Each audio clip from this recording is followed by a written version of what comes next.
Upgrades.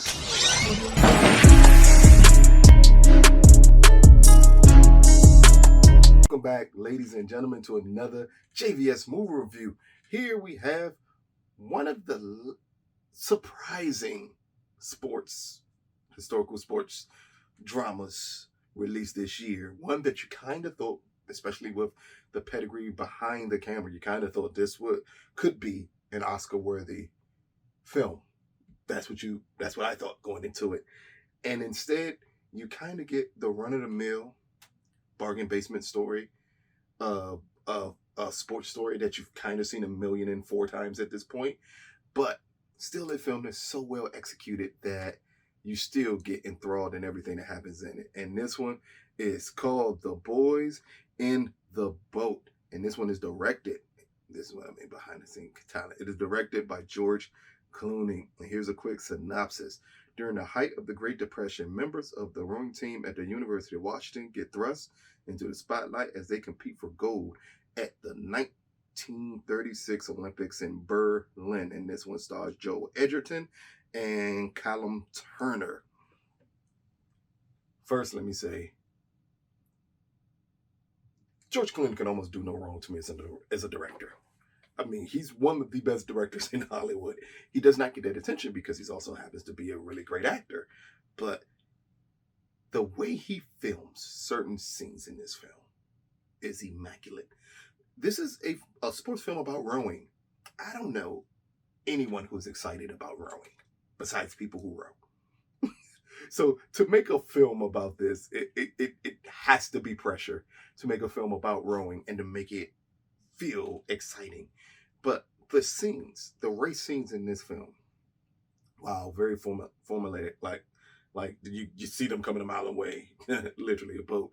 But you see like the outcomes from a mile away. I think he does a great job at the close, tight shots that they get when we see the oars and we see all the members move in unison. Like those scenes are great and powerful, and it's enough to pull you into it, along with Callum and Joel putting into great performances. Now, here's what a flaw is, and it's not necessarily a flaw with the film as much as it's a flaw with the source material. The source material, while this is based on a true story and all these characters are real, it just focuses so much on one character that it kind of takes away that this is supposed to be a story of 9 men or kids who get together and pull off this amazing feat. Instead, it feels like, even as you're watching it, it's one man that matters. And nonetheless, at no point in time does he even feel like he's the leader of the people on the boat, but his story is the lead of the film. And I think at times it takes you away from just how amazing of a moment this is, because it feels like it focuses way too much on this one character, which played by Callum, whose name Joe, in this film. And even in the book, it was the same thing. So I can't necessarily blame.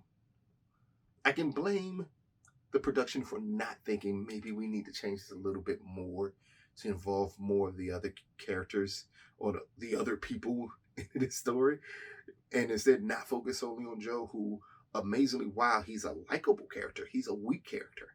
And because he's such a weak character, and because it's no true dramatic moments with him in this film. Like by the third act, we get the bargain basement sports analogy of I can't do this anymore, but let me push forward for team and country. Like that is such the norm for these type of films since possibly the Mighty Ducks for most people who are going to remember sports films. Like it's the same setup. He's Charlie Banks from the Mighty Ducks in this film. So it's literally the same exact setup, but you would hope because of the historical background of this story that we would get a little bit more in depth on what this meant to put this team together, the choices that the coach made. Joel Edgerton is really good in this film. You just wish he had more to do as the coach. I almost wish that the story focused solely on him.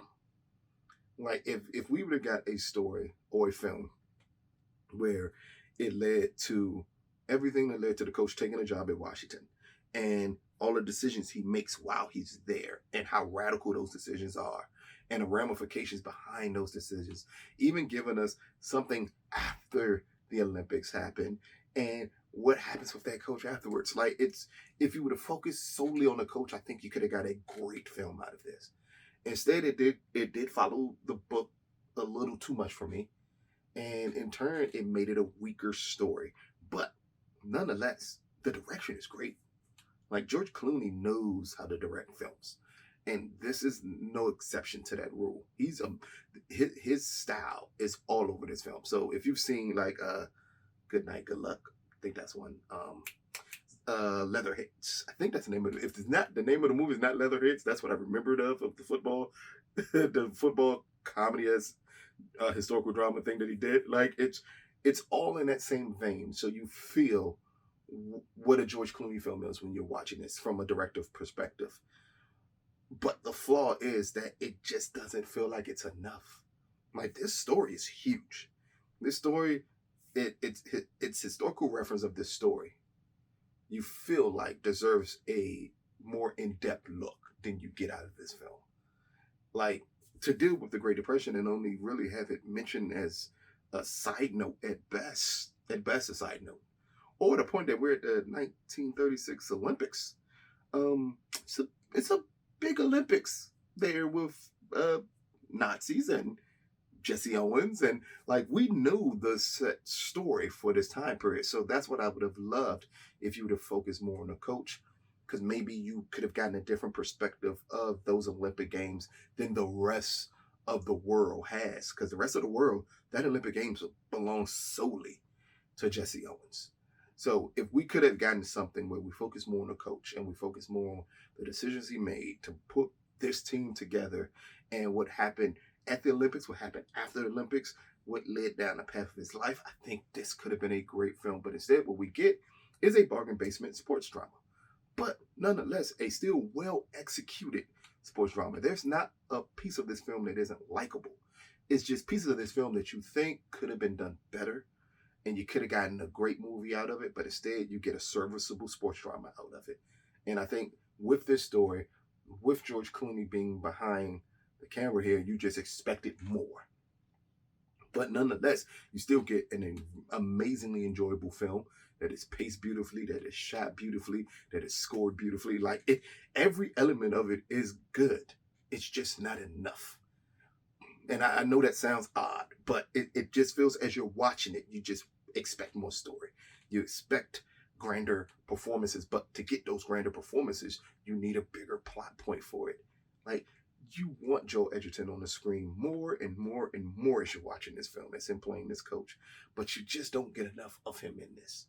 I would prefer to not focus as much on the athletes, as way more on the person who put this together. Because then you could get a great sports drama that feels like it separates itself from everything else.